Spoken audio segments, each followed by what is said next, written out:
చూస్ country delight, live better. ఇప్పుడే country delight app ని download చేసుకోండి. ప్రొద్దుటూరులో టీచర్ లక్ష్మీదేవి గారిని కన్న కొడుకే అత్యంత కిరాతకంగా చంపిన విషయం తెలిసిందే. అయితే ఆ యశ్వంత్ మేనమామ అలాగే టీచర్ గారికి స్వయాన అన్న అయినటువంటి రామచంద్ర గారు ప్రస్తుతం మనతో పాటు లైవ్ కాల్లో ఉన్నారు. ఒకసారి ఆయనతో మాట్లాడదాం. అసలు ఎందుకు యశ్వంత్ ఇంత దారుణంగా తయారయ్యాడు, అంత కక్ష ఎందుకు తల్లి మీద, ఇవన్నీ కూడా ఆయన మాటల్లో విందాం. రామచంద్ర గారు నమస్తే అండి. నమస్తే మేడం. ఏం జరిగిందండి అసలు? ఎందుకు యశ్వంత్ అనే అబ్బాయి ఎందుకు అంత ఘోరంగా ఎందుకు తయారయ్యాడు? అసలు ఫస్ట్ నుంచి అంతే ఉండేవాడా, లేకపోతే ఈ మధ్య కాలంలో ఇలా తయారయ్యాడు? అసలు ఏమైంది? యాక్చువల్లీ యశ్వంత్ వచ్చేసి బీటెక్ వచ్చేసి చెన్నైలో సత్యభామ ఇన్స్టిట్యూట్ లో చేసినాడు. ఓకే. పర్సెంటేజ్ 75%. యాక్చువల్లీ పర్సెంటేజ్ అంతా బాగుంది, కానీ జాబ్ పర్పస్ కోసం హైదరాబాద్ వెళ్ళాడు. ఓకే. హైదరాబాద్ వెళ్ళాక అక్కడ జూబ్లీహిల్స్ లో సినీ ఫీల్డ్ అని చెప్పేసి అదే తరహాలోనే మైండ్ అంతా డైవర్ట్ అయిపోయింది. కొద్ది రోజులు అట్లా కూడా చేశాడా? Okay okay. సాఫ్ట్వేర్ జాబ్ కానీ ఇక్కడ నుంచి వెళ్ళాడు వాళ్ళ అమ్మతో చెప్పి, మా అక్కతో చెప్పి. కానీ అక్కడికి వెళ్ళాక అతని మైండ్ వచ్చేసి డైవర్ట్ అయిపోయింది. సినీ ఫీల్డ్ వాటి మీదనే కాన్సన్ట్రేషన్ ఎక్కువ అయిపోయింది. ఓహో.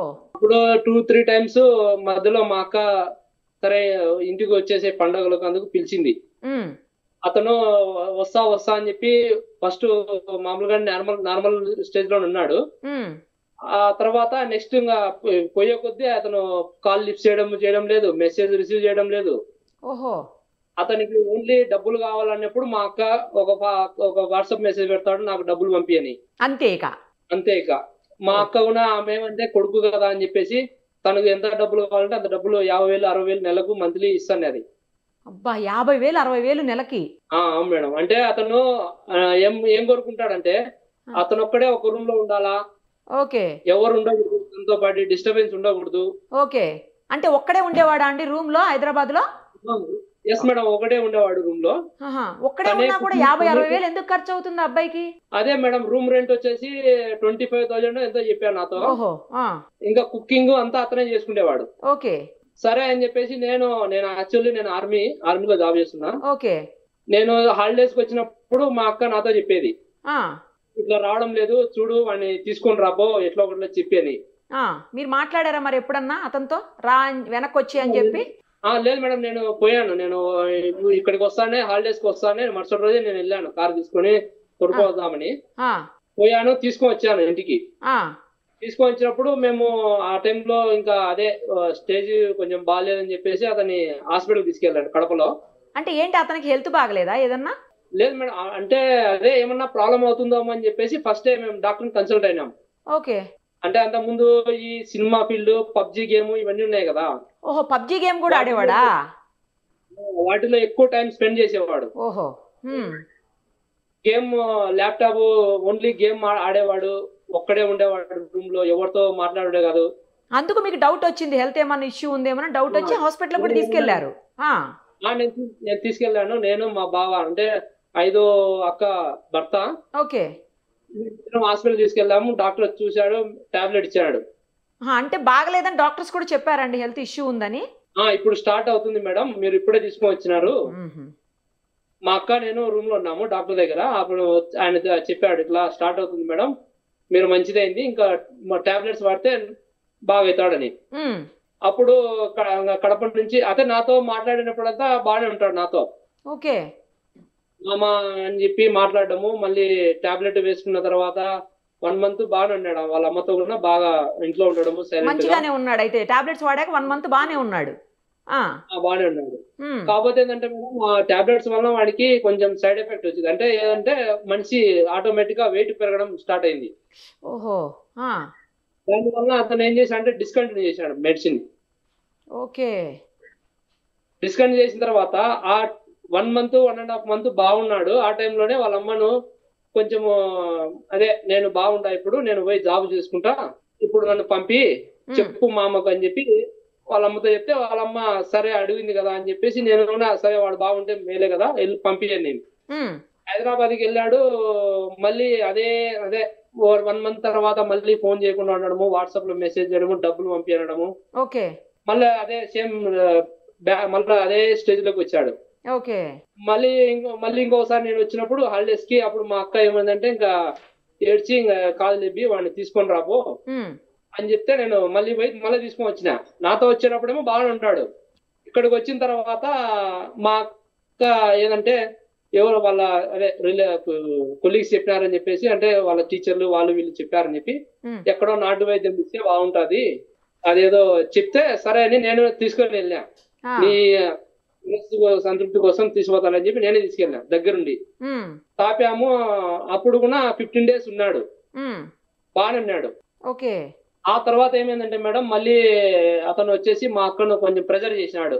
నేను ఇప్పుడు పోయిన తర్వాత నీకు ఫోన్ చేస్తా, వీడియో కాల్ మాట్లాడతా డైలీ, జాబ్ ఇప్పుడు నేను జాబే చేయడానికి ట్రై చేస్తా అని చెప్పి మా అక్కతో మాట్లాడి ఇన్స్టిట్యూట్ హైదరాబాద్ లో ఇన్స్టిట్యూట్ జాయిన్ అవుతా అని చెప్పి మా అక్కను తీసుకెళ్ళాడు. నేను అప్పుడు డ్యూటీలో ఉన్నా. మళ్ళీ హైదరాబాద్ వచ్చేసాడు. మళ్ళీ హైదరాబాద్ మా అక్క, మా బావ, మా యశ్వంత్ ముగ్గురు పోయినారు. మా అక్క ఇన్స్టిట్యూట్ లో అతనితో మాట్లాడి అంతా జాయిన్ చేసి మంత్లీ 25,000 కట్టేటట్టుగా 6 months అంటే కోర్స్ కోసం అండి, వేరే ఏదన్నా కోర్స్ కోసం జాయిన్ చేశారు మళ్ళీ? అవును మేడం, కోర్స్ కోసం. మళ్ళీ మా అక్క వచ్చేసిన తర్వాత 1 month 2 months బాగానే రిప్లై ఇవ్వడము మాట్లాడడము జరిగింది. ఈ మధ్య కాలంలో ఏమైందంటే మా అక్క కొంచెము యాక్చువల్లీ మా అక్క పోలియో వచ్చి కాలు కొంచెం ప్రాబ్లము, ఆమె కింద పడింది. కింద పడతానే కొంచెం బోన్ అవి విరగడం వలన డాక్టర్ రెస్ట్ తీసుకోమన్నారు 3 months. 3 months రెస్ట్ తీసుకోమంటే సరే అని చెప్పేసి మా అక్క ఇట్లా కింద పడినా నువ్వు రారా అని చెప్పి వాడికి కాల్ చేసింది. వాడు అప్పుడు నేను సరే నేను రాలేను కానీ మాట్లాడతా అని చెప్పేసి వీడియో కాల్ మాట్లాడేవాడు అప్పుడు కూడా.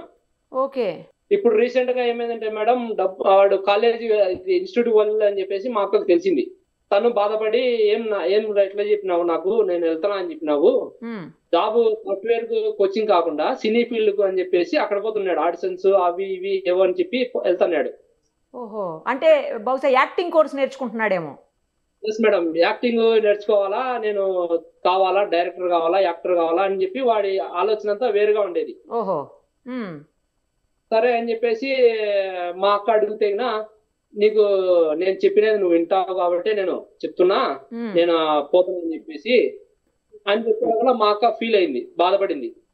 అరే నన్ను ఎందుకు చేస్తున్నావు ఇట్లా, నేను నువ్వు అడిగినప్పుడల్లా డబ్బులు పంపిస్తున్నా, నేను కష్టపడి నేను బాగాలేకుండా కూడా నువ్వు రానంటే నువ్వేమో జాబ్ తెచ్చుకోవడానికి బాగా గట్టిగా ప్రయత్నిస్తున్నావు అని చెప్పేసి మేము గమ్మున్నాము అని చెప్పి ఫీల్ అయ్యి డబ్బులు మళ్ళా ఈ మధ్య కాలంలో డబ్బులు అడిగినాడు.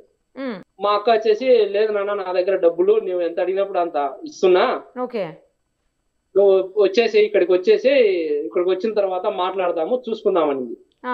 అతను లేదు నాకు డబ్బులు కావాలా అని చెప్తే రూమ్ రెంట్ కట్టాలన్నాడు. యాక్చువల్లీ మేడం రూమ్ రెంట్ వచ్చేసి అడ్వాన్స్ గా 15,000 రిటర్న్ వాళ్ళకి ఇచ్చేసింది. 15,000 రూమ్ రెంట్ కి అడ్వాన్స్ గా కట్టేశారు. మా అక్క ఏమంటే ఆల్రెడీ నేను ఇచ్చేసినాలే, నా దగ్గర కూడా డబ్బులు లేవు, వాళ్ళతో చెప్పు అడ్వాన్స్ లో పట్టుకుంటారు, మళ్ళీ నెక్స్ట్ మంత్ కావాలంటే ఇచ్చాంలేని. అతను ఆ మాట వినకుండా నువ్వు నాకు డబ్బులు అడిగితే ఎప్పుడు ఇదే డైలాగ్ కొట్టేవాడు, నువ్వు నా కోసమే కదా సంపాదించేది, నేను అడిగినప్పుడు నాకు ఇవ్వకుండా ఇంకెవరికి పెడతావు నువ్వు అట్లా అని చెప్పేసి అనేవాడు. సరే ఖర్చులు కావాలని చెప్పేసి 3,000 ఇచ్చేసింది అతనికి.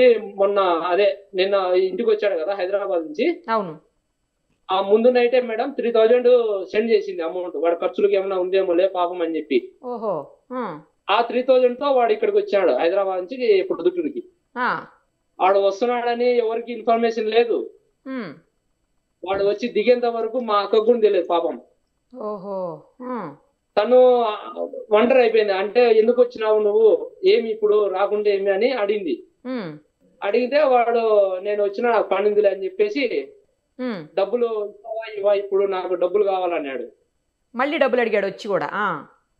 డబ్బులు అడిగాడు మేడం. అప్పుడు మా అక్క ఏమందంటే నీకు డబ్బులు ఇవ్వడానికి ఈ ప్రాబ్లం ఏం లేదు, నువ్వు డబ్బులు ఇచ్చేయగా నువ్వు ఖర్చు పెడుతున్నావు, నీకు తెలియడం లేదు, సరే నువ్వు పోలేదంటున్నావు కదా 2 రోజులు ఇన్నే ఉండు మళ్ళీ ఇస్తాలని చెప్పింది.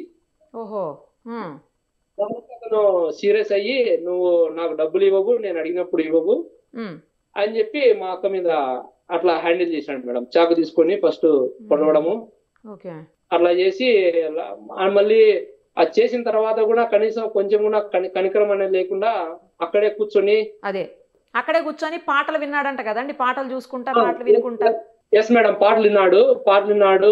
అప్పుడు నేను యాక్చువల్లీ నేను బెంగళూరులో ఉన్నా మేడం. నాకు మా వైఫ్ అంతకు ముందే 5 minutes ముందే నేను మాట్లాడినా మా వైఫ్ తో.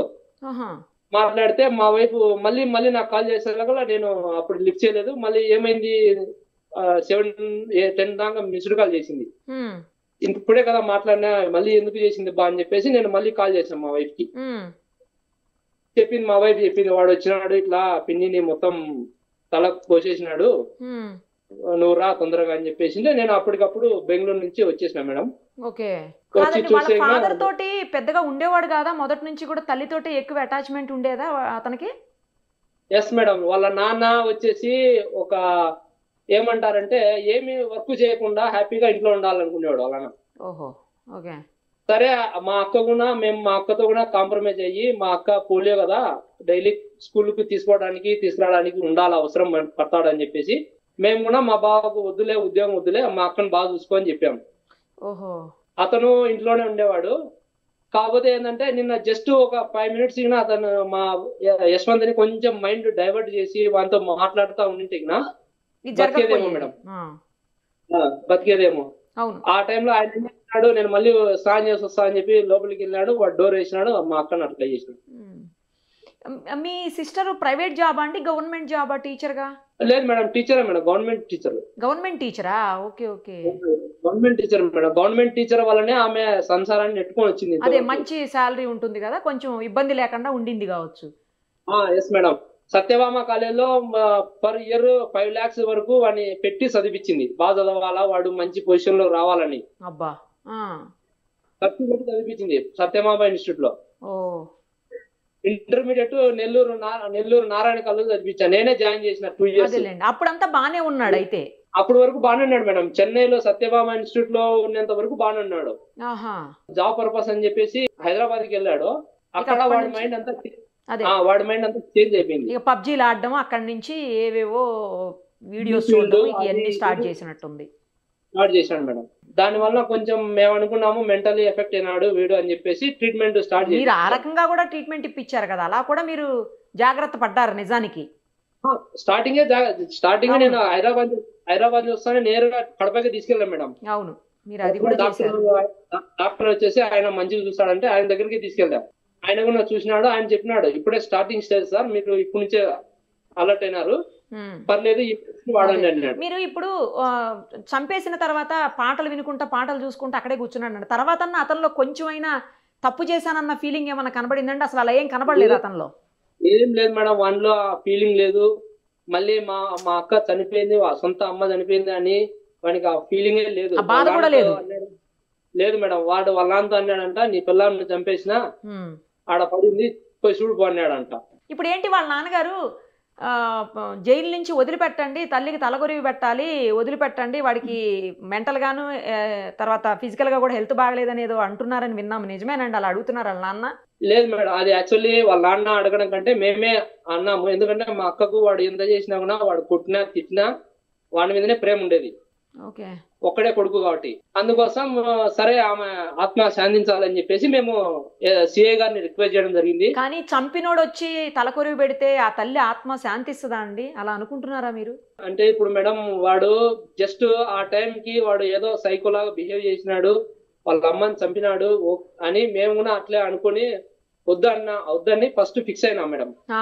వాళ్ళ ఫాదరు వాళ్ళ రిలేషన్ అంటే మా బావ వాళ్ళ రిలేషన్ వాడు వచ్చి పెడితే బాగుంటది అంటే మేము కూడా సరే అయితే పెట్టినీళ్ళు అని చెప్పేసి సిఐ గారిని రిక్వెస్ట్ చేశాం. పెట్టాడండి? వాడే పెట్టాడు? ఇప్పుడు హైయర్ అథారిటీస్ పర్మిషన్ వల్ల కొంచెం ప్రాబ్లం అయ్యి లేదండి సార్ పంపిలేమని చెప్పాడు.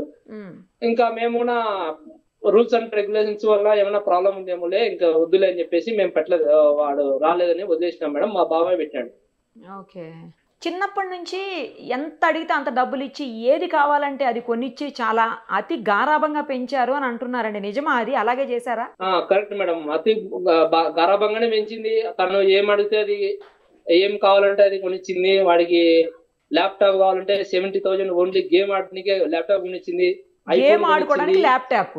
బీటెక్ అయిపోయిన తర్వాత ల్యాప్టాప్ అడిగితే అప్పుడు నేనేమన్నా అంటే ఎంఎస్ ఆఫీస్ ఏమన్నా నేర్చుకుంటాడేమో, దాంతోనే కదా అంతా ఉండేది వర్క్, సరే అని చెప్పాను. సరే కొన్ని ఫీల్ అని చెప్పినాం. కానీ అతను ఏం చేశా అంటే వీడియో గేమ్ పబ్జీలు ఇవి ఆడడానికే ఫ్రీ ఫైర్ అవి ఇన్స్టాల్ ఫ్రీ ఫైర్ చేశాడు పబ్జీలు అన్నీ. అన్ని. బాబా బాబా. ఆ గేమ్ ఆడేటప్పుడు ఓన్లీ హెడ్ ఫోన్స్ పెట్టుకుంటాడు మేడం. పక్కన ఏం జరుగుతుంది ఏమి అవి ఏం పట్టించుకోడు ఇక. వాళ్ళమ్మ మా అక్క మొన్ననే రీసెంట్ కింద పడి బాగాలేదు నువ్వు రా వచ్చి చూడు అని వీడియో కాల్ చేసి ఆమెకు షోల్డర్ కింద పడి షోల్డర్ వచ్చేసి 5 టైం ఆపరేషన్ అయింది మేడం. బాబా అప్పుడు కూడా రాలే. మేము ఇంకా వాడిని హ్యాండిల్ చేసి ఇంకా సరే వాడు మారతాడు అని చెప్పేసి మేము కూడా వెయిట్ చేసాం. అక్కడ ఫ్రెండ్స్ ఉన్నారండి, పొద్దుటూరులో ఫ్రెండ్స్ ఉన్నారా? వాళ్ళతో బాగానే ఉండేవాడా? వాళ్ళతో కూడా బయటకు వెళ్ళి పబ్జీలు గేమ్లు ఆడడం?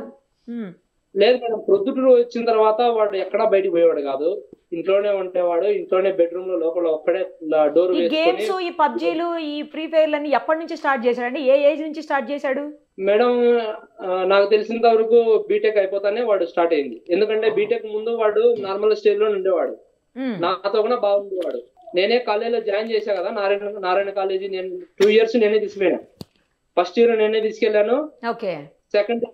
సెకండ్ ఇయర్ కి నన్నే పిలిచాడు, రామమ్మ నువ్వే రాని. బంధువులతో బానే ఉండేవాడా అండి మీ అందరితోటి?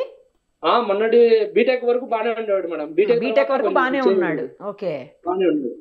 ఆ తర్వాతనే వాళ్ళలో ప్రాబ్లమ్స్ అన్ని స్టార్ట్ అయినాయి. అదే అంతవరకు బాగా ఉండేవాడు. మార్కులు కూడా 75% ఇచ్చి బీటెక్ కంప్లీట్ చేసినాడు. అన్ని బాగానే ఉండాలి. ఆఫ్టర్ బీటెక్ లోనే వాడు చేంజ్ అయినాడు మనిషి.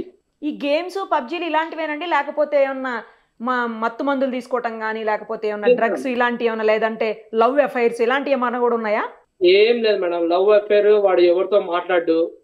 నెక్స్ట్ డ్రగ్స్ అంటే నేను అట్లే అంటే మేము కూడా ఫస్ట్ అట్లే అనుకుని నేను హైదరాబాద్ వెళ్ళినప్పుడు వాడిని దొరకడానికి చూశాను. మొత్తం వాడిని సరౌండింగ్స్, వాడిని రూమ్ అంతా చెక్ చేశాను.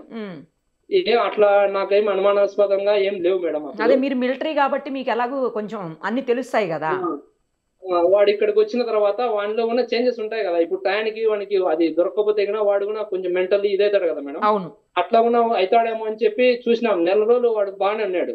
అట్లా కాదు అయితే ఈ కేవలం పబ్జీ గేమ్స్ లేకపోతే ఈ ఫ్రీ ఫైర్ అన్నది వీటి వల్ల అయి ఉండాలి మీరు అన్నట్టుగా. తెలిసినంత వరకు ఈ పబ్జీలో ఈ ఫ్రీ ఫైర్ లో వచ్చేసి మామూలుగా మనం వెపన్స్ వాడుతున్నాం కదా ఎనిమిని షూట్ చేయడానికి. అట్లా అని చెప్పేసి వాడు నైఫ్ ఇవి అన్ని అట్లా వాడడం వల్లనే ఎట్లా చంపేది ఇవన్నీ వాడికి మెంటల్లీ అప్సెట్ అయ్యే వాడు ఇట్లా చేశానని నేను అనుకుంటాను. రైట్ అండి, ఆవిడ ఆత్మకైతే శాంతి చేకూరాలని ఖచ్చితంగా కోరుకోవాలండి. ఎందుకంటే తల్లిని ఇంత అత్యంత ఘోరంగా చంపిందే కాకుండా అత్యంత గారాభంగా పెంచి ఎంతో ప్రేమగా చూసుకున్నటువంటి తల్లిని చంపితే ఆమె ఆత్మ ఎంత ఘోషిస్తుందో ఈరోజు. కానీ ఆమె ఆత్మకు శాంతి చేకూరాలని మేము కూడా కోరుకుంటున్నామండి. ఆ అబ్బాయి చేసినటువంటి ఏదైతే ఇంత నీచమైన పని ఉందో దానికి ఖచ్చితంగా శిక్ష కూడా పడాలని కోరుకుంటున్నాను. Thank you so much.